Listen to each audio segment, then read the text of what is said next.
são os presos enterrados vivos no sistema prisional? Nós vamos conversar a respeito disso, um tema bastante importante.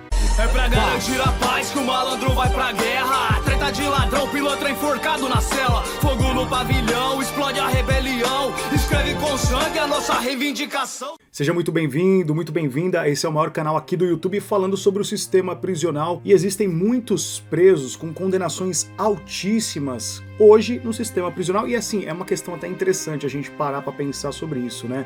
Porque tem muitas pessoas que dizem assim que o Brasil é o país da impunidade, que o Brasil prende uma pessoa e solta ela muito rápida.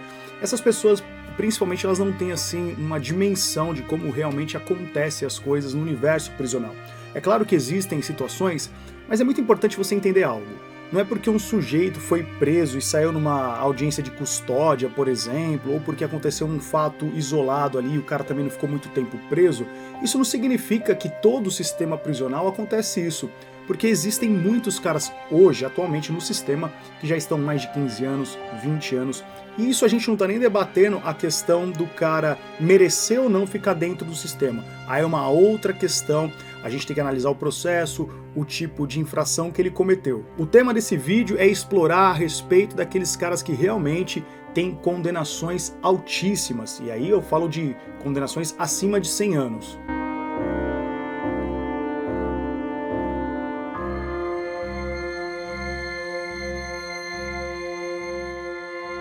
Mas só para traçar uma linha do tempo aqui, é importante a gente entender que houve uma alteração, logicamente, no pacote anticrime que aumentou a pena máxima, que antes era de 30 anos, hoje é de 40 anos. E aí fica a pergunta, será que esses presos condenados, por exemplo, acima de 100 anos, ficarão 100 anos na cadeia? Logicamente que não teria nem como falar que o cara vai ficar 100 anos, 120 anos, 300 anos cumprindo pena, né? Aí é um outro debate um pouco técnico, eu não vou explorar isso, até porque eu tenho um outro canal que fala sobre partes de direito, parte de procedimento. Vou deixar no primeiro comentário fixado aqui para você se inscrever. Aí sim, lá nós conversamos a respeito de parte técnica sobre procedimento e leis, tá bom? Primeiro comentário fixado aqui abaixo. Mas é importante a gente entender que tem caras que ficam mais tempo na cadeia, por exemplo, não vai para o regime semiaberto, não tem essa progressão, porque ele comete também muitas faltas lá dentro. Isso é chamado de sindicância. A sindicância, de forma bem simplificada, é um procedimento administrativo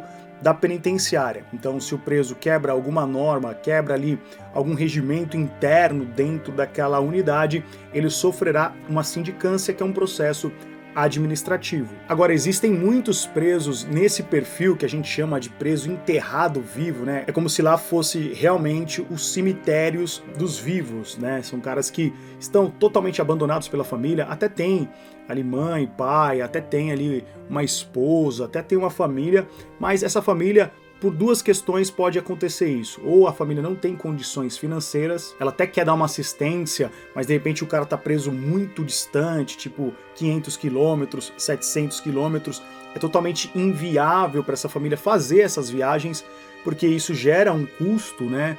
Existem famílias que não têm condições financeiras de arcar com essa despesa, né?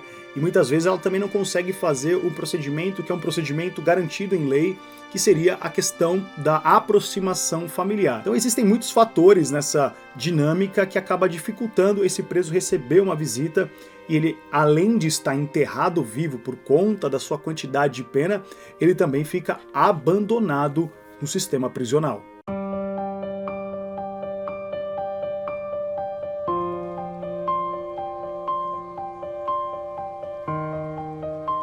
Então existe muito desse perfil, desse preso, por exemplo, que ele é abandonado. O cara tá lá numa... Olha a situação do cara. O cara, ele tá com condenação acima de 100 anos, certo?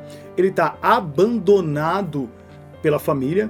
Então ele é uma espécie de preso que não tem mais nada a perder. Ele se torna um preso até mesmo muito perigoso dentro desse cenário, justamente porque ele não tem realmente mais nada a perder. Para ele, se tiver uma falta, uma sindicância, se ele for condenado a mais tempo, ele já sabe que vai cumprir ali pelo menos 30 anos para pensar em sair. Portanto, esse preso, com esse perfil que eu estou falando para você aqui, ele tende a até mesmo entrar dentro de uma organização criminosa por questões até mesmo de sobrevivência, por questões até mesmo de privilégios, né? O cara que está ali dentro de um grupo, né, dentro de uma organização, ele acaba tendo sim mais benefícios, né? Isso aí, para quem já conhece o universo prisional, sabe que existe algumas, eu vou colocar aqui uma aspa, tá? Existe algumas regalias. O que seriam essas regalias?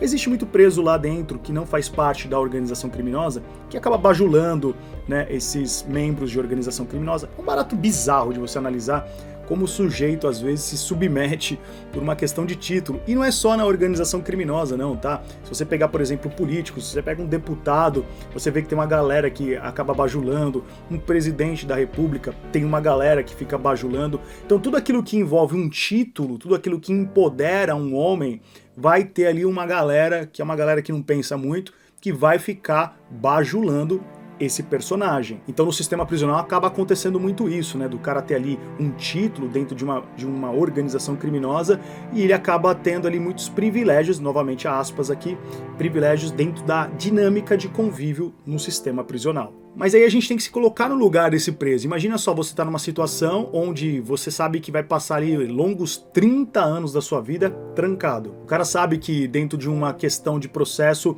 ele não vai sair da prisão. Ele não vai conseguir ali, de repente, ver mais a rua. Normalmente esse caso é aquele tipo caso que o cara sabe que ele entrou no sistema e vai morrer no sistema. E quando eu digo morrer é porque realmente o tempo de vida dele, vamos supor, o cara tem ali 40 anos, 50 anos, ele está condenado a 100 anos, vai ter que cumprir 30, então a possibilidade de encontrar novamente a liberdade é quase zero, entendeu? Tem muitos caras que hoje no sistema prisional nunca mais encontrarão a rua, nunca mais sairão, né, em liberdade. Tá gostando do conteúdo de hoje? Não se esqueça que o seu like fortalece muito o engajamento do nosso trabalho, né? Então se você puder deixar o like agora nesse vídeo e, é claro, deixar um comentário falando se você gostou do tema, dando o seu ponto de vista, isso nos fortalece demais no engajamento. E o engajamento é o que traz o combustível para o nosso trabalho crescer e ser levado para outras pessoas. Então se você assistiu até agora, por favor, só deixando o like,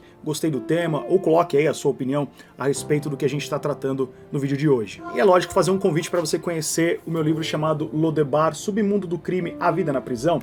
A proposta desse trabalho é realmente mostrar para você várias histórias do cenário prisional com uma perspectiva de quem esteve lá dentro, tá? Então se você tiver interesse em conhecer o meu livro, tenho ele na versão física e tenho na versão em e-book, tá tudo no meu site arquimedesnicastro.com.br, vai estar aqui no link da descrição. E até mesmo dentro dessa jornada de Lodebar eu conto uma experiência que eu tive, né, quando eu fui sumariar o meu processo lá na cadeia de Pinheiros, onde eu encontrei muitos caras condenados a 200 anos, 300 anos, presos que já estavam lá há mais de 20 anos.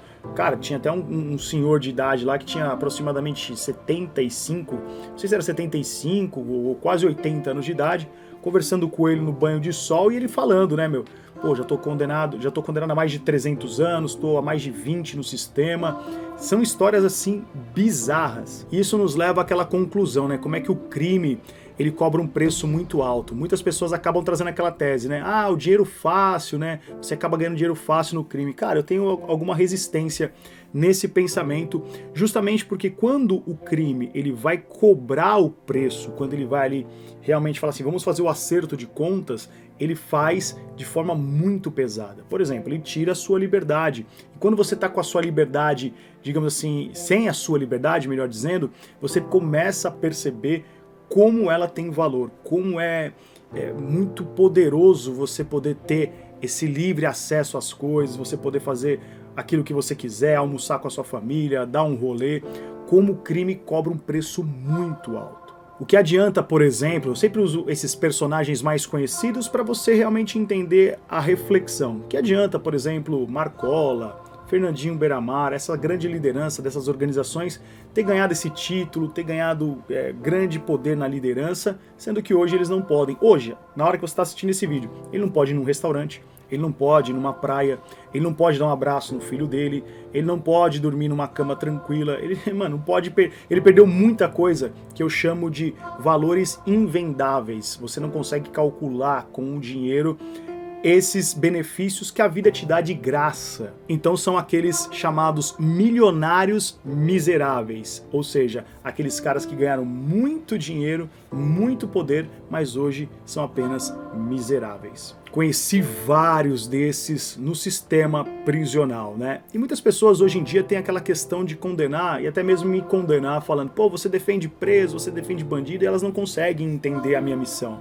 Né? São pessoas que não conseguem entender que eu não estou defendendo o que o cara fez de errado, eu defendo aquilo que a minha fé, né, cara, o meu princípio, a minha premissa de ser cristão me colocou como uma missão de vida que seria dar voz a esses excluídos. Toda a minha experiência no sistema prisional foi justamente para tentar trazer voz para essas pessoas, para familiares, para mães, para esposas e trazer um outro olhar do sistema prisional. Recebo muitas críticas por trabalhar nessa linha, mas o importante é eu estar em paz com Deus, que tenho tentado cumprir com esse meu propósito. Lembrando sempre que nós temos aqui as playlists no canal do YouTube falando especificamente de cada tema. Eu tenho a playlist do CDP explicando passo a passo, temos a playlist aqui da penitenciária e já estamos aqui preparando e já gravando a playlist do semi-aberto. Depois entra aqui no canal, vá na aba playlist e confira, tá tudo organizado para você. Se gostou do tema, não se esqueça de deixar o seu like, se inscrever no canal, ative as notificações para quando cada vídeo sair aqui você ser avisado, tá bom? Eu sou Arquimedes Nicastro e esse foi mais um Papo Reto. Muito obrigado pela sua atenção e até nosso próximo encontro. Valeu!